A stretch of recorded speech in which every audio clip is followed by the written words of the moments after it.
వైసీపీని నాయకులు విమర్శించే నాయకులు ప్రత్యేకంగా చెప్తున్నాం, సనాతన ధర్మాన్ని జోలికి రాకండి. తప్పు జరిగితే తప్పు జరిగిందని ఒప్పుకోండి, లేదా మాకు సంబంధం లేదని చెప్పండి. అంతేగాని మళ్ళీ అడ్డగోలుగా మాట్లాడితే ఎవ్వరం క్షమించం. ఇక్కడ మీరు కూడా హిందువులే, పొన్నవోలు సుధాకర్ రెడ్డి గారు మీరు హిందువులే. నోటికొచ్చినట్టు మాట్లాడకండి. తమాషాలుగా ఉందా మీకు? సరదాలుగా ఉన్నాయా? మొన్న ప్రకాష్ రాజ్ గారు మాట్లాడారు నా మీద. అరే నేను మాట్లాడుతుంది ఒక హిందువులు అపవిత్రం గురించి మాట్లాడుతున్నాను. ఇందులో ప్రకాష్ రాజ్ గారికి సంబంధం ఏంటి? ఇందులో నేను ఇంకొక మతాన్ని నిందించానా? ఇస్లాంని నిందించానా? క్రిస్టియానిటీని నిందించానా? ఈ అపవిత్రం జరిగింది, ఇలా జరగకూడదు, ఫుడ్ అడల్టరేషన్ జరిగిందని మాట్లాడుతుంటే దీన్ని గోల చేయకూడదంట. అంటే తప్పు జరిగినప్పుడు మాట్లాడకూడదా? ఒక అపవిత్రం జరిగితే మాట్లాడకూడదా? దేవతా విగ్రహాలను శిరచ్ఛేదం చేస్తే మాట్లాడకూడదా? ఏం పిచ్చి పట్టింది ఒక్కొక్కళ్ళకి? ఎవరి కోసం మాట్లాడుతున్నారు మీరు? ప్రకాష్ రాజ్ కూడా చెప్తా ఉన్నాను, నాకు మీరంటే గౌరవం, I have extreme respect for you. కానీ when it comes to secularism, Prakash Raj గారు, it is a two way, not one way. I have extreme respect for you, you know that. మీరు secularism is always two way, it is not one way. హిందువుల మీద దాడి జరిగినప్పుడల్లా వచ్చి మాట్లాడడం తప్ప, అన్య మతాల మీద జరిగితే నేను కూర్చొని ఇంతమంది కౌలు రైతులకు ఇచ్చాను, ఎంతమంది ముస్లిం ఇస్లాం రైతాంగానికి ఇచ్చాను నేను. ఇదే ఎన్ని మద్రాసాలకి డబ్బులు ఇచ్చాను నేను, 25 లక్షలు 30 లక్షలు ఇచ్చాను, ఇచ్చినవాడిని నేను. నాకు అన్య మతం ఇస్లాం మీద గౌరవం ఉన్నవాడిని, క్రిస్టియానిటీ మీద గౌరవం ఉన్నవాడిని, చిన్నప్పటి నుంచి కూర్చొని మిషనరీ స్కూల్లో చదువుకున్నవాడిని. నా టీచర్ చెప్పిన సూక్తి, తను తగ్గించుకున్నవాడు హెచ్చింపబడిని చెప్పి బైబుల్ సూక్తిని ప్రతిసారి కోట్ చేస్తూనే ఉంటాను. ఇది నా గౌరవం, ఇది నేను చూపించే గౌరవం. మీరు మాట్లాడితే కూర్చొని నేను పాటించే ధర్మానికి అపవిత్రం జరిగినప్పుడు నేను మాట్లాడకూడదు, మౌనంగా ఉండాలి. సెక్యులరిజంకి విఘాతం అంటే ఏంటి? సెక్యులరిజంకి విఘాతం? నా ఇంటి మీద దాడి జరిగినప్పుడు నేను మాట్లాడకూడదా? నా ఇల్లు 10 మందికి ఆశ్రయం ఇస్తుంది. నా సనాతన ధర్మం అన్ని ధర్మాలకి ఆశ్రయం అయితే దానికి దాడి జరిగినప్పుడు, దాని మీద అపవిత్రం జరిగినప్పుడు దానికి కూడా మాట్లాడకూడదంటే ఏం మాట్లాడాలి మీతోటి? ప్రకాష్ రాజ్ గారు, you have to learn your lessons. I respect you. It's not just Prakash Raj Garu, all the people who thinks in the name of secularism, you're going haywire. Let me tell you guys, we are extremely hurt. Don't make a mockery out of our sentiments. We are deeply, deeply hurt. It's not fun for you, maybe it might be fun for you.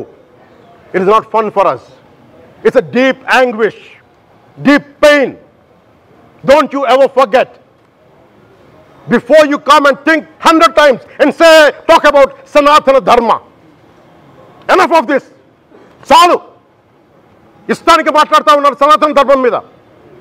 Ayyappa స్వామి మీద మాట్లాడతారు, సరస్వతి దేవి మీద మాట్లాడతారు. అల్లా మీద మీరు మాట్లాడగలరా? మహమ్మద్ ప్రవక్త మీద మీరు మాట్లాడగలరా? Jesus మీద మీరు మాట్లాడగలరా? అందరూ కూర్చొని సనాతన ధర్మం మీద, వినాయకుడి మీద జోకులు వేస్తారు, దుర్గాదేవి మీద జోక్స్ వేస్తారు, సరస్వతి దేవి మీద జోక్స్ వేస్తారు. మా మనోభావాలు గాయపడవా? మాకు బాధ ఉండదా? అందుకే నేను ప్రతిపాదించింది ఏంటంటే ప్రతి దానికి రావలేకపోతున్నాం. సనాతన ధర్మ రక్షణ board is order of the day. ప్రతిసారి కూర్చోబెట్టి మేము డిఫెండ్ చేసుకోలేం. ఇది ప్రతి సగటు హిందువు తాలూకు ధర్మం. ఇదే ఇస్లాం మీద దాడి జరిగితే ఎంతమంది బయటకు వస్తారు, ఎంతమంది నిరసన తెలియజేస్తారు, రోడ్ల మీదకి రమ్మని చెప్పట్ల. కనీసం మీకు కోపం కూడా రాకపోతే మేము ఏం చేస్తాం? గుడికి వెళ్ళే ప్రతి హిందువు బాధ్యత కాదా ఇది? నా ఒక్కరి బాధ్యతైనా, మా బాధ్యతైనా, మీది కాదా? ధర్మాన్ని మీరు పరిరక్షించడానికి మీ బాధ్యత కాదా? ఈయన పొన్నవోలు సుధాకర్ రెడ్డి గారు మాట్లాడేది, పంది కొవ్వు చాలా ఖరీదైంది, ఆ కొవ్వు లడ్డు నెయ్యితో ఎలా కలుపుతారు? నెయ్యి 300 రూపాయలు ఉంటే పంది కొవ్వు 1200 రూపాయలు. బంగారంతో రాగి కలుపుతారా? ఇత్తడిలో పుత్తడి కలపరు. చెంబు తయారులో ఎవరైనా బంగారం కలుపుతారా? మదమెక్కిన మాటలు పొన్నవోలు సుధాకర్ రెడ్డి గారు. మదమెక్కి వస్తే ఇట్లాంటి మాటలే వస్తాయి. మీరు నా మీద కోర్టులో కేసులు వేసుకుంటారో ఏమి చేసుకుంటారో చెప్తా. మీరు ఏజీపీలు కదా, మీ దగ్గర వేల కోట్ల డబ్బులు ఉన్నాయి కదా, వేసుకోండి కోర్టులో, చెప్పండి. సనాతన ధర్మానికి నోటికొచ్చినట్టు మాట్లాడితే మిమ్మల్ని అందరినీ రోడ్ల మీదకి లాగుతాం, గుర్తుపెట్టుకోండి. తప్పు జరిగింది, ప్రాయశ్చిత్తం చేసుకోండి, లేదంటే మౌనంగా మాట్లాడకుండా ఉండండి, అంతే. మా మనోభావాలు ఇంకా రెచ్చగొట్టేలా మాట్లాడొద్దు. భూమన కరుణాకర్ రెడ్డి గారు మాట్లాడతాను నేను వెళ్ళి, హై డ్రామా, రాజకీయ మనసు ఉన్న వాళ్ళు అత్యంత దారుణంగా ప్రవర్తిస్తున్నారండి. లడ్డు కలుషితమైంది అంటున్నారు. కల్తీ నెయ్యితో తప్పు చేసి ఉంటే సర్వనాశనం అయిపోతాం, రక్తం కక్కుని చచ్చిపోతాం. మీ నాశనం మొదలైంది.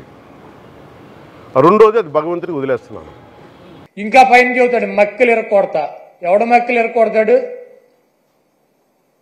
కాకినాడ ఎమ్మెల్యే ఒక ఎస్సీ ఒక కాలేజీ ప్రొఫెసర్ని మక్కలు ఎరకొట్టాడు.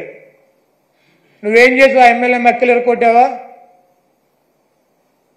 వెస్ట్ గోదావరి జిల్లాలో ఈ రాజ్యాంగాన్ని రచించినటువంటి డాక్టర్ బిఆర్ అంబేద్కర్ గారి పటాన్ని చించి అవతల వారేశాడు. అక్కడ దళితులు ఆందోళన చేస్తున్నారు 2 చోట్ల కూడా. నువ్వేం చేసావు? 2 ఎమ్మెల్యేలు మక్కలు ఎరకొట్టావా?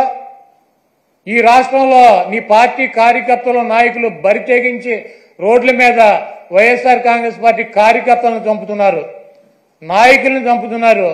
ఇలా మక్కలు ఎరకొట్టావా? వాళ్ళ మీద కనీసం కేసులు పెట్టగలిగావా? నువ్వు నీ పార్టీ వాళ్ళ మక్కలు ఎరకొట్టలేవు, నువ్వు వచ్చి అవతల వాళ్ళ మక్కలు ఎరకొడతా. ఇవన్నీ పోసుకోవాలి కబుర్లు ఎందుకు? నీకు దమ్ముంటే నీ పార్టీలో జరుగుతున్నటువంటి అక్రమాలు, నీ పార్టీ ఎమ్మెల్యేలు, నీ పార్టీ కేడర్ చేస్తున్నటువంటి దుర్మార్గాలనే అరికట్టు, వాళ్ళ మీద చర్యలు తీసుకో. నువ్వు ఇవన్నీ చేయకుండా నొట్సలతోనే ఒకటి చెబుతావు, నోటితోనేమో ఒకటి చెబుతావు. ఇక 24 గంటలు దేవుడైనా రాజకీయమే, మావైనా రాజకీయమే, ఏదైనా రాజకీయమైనా మన బతుకు.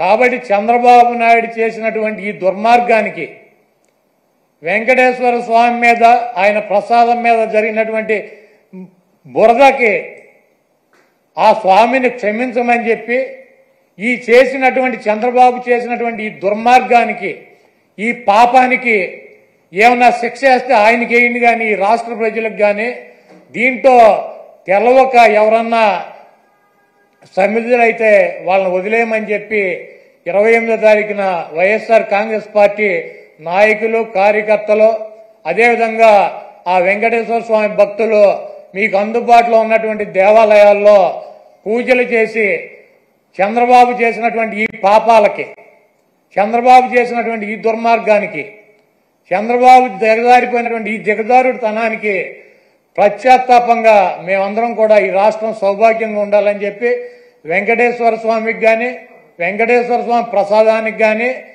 ఎవరూ కూడా హాని చేయలేరు. అది చెయ్యాలన్నటువంటి తలంపు వచ్చినా కూడా, చెయ్యవసరంలో తలంపు వచ్చినా కూడా ఆ స్వామే చంద్రబాబు కన్నా మహిమ ఉన్నవాడు, చంద్రబాబు కన్నా ఎక్కువ అధికారం ఉన్నవాడు.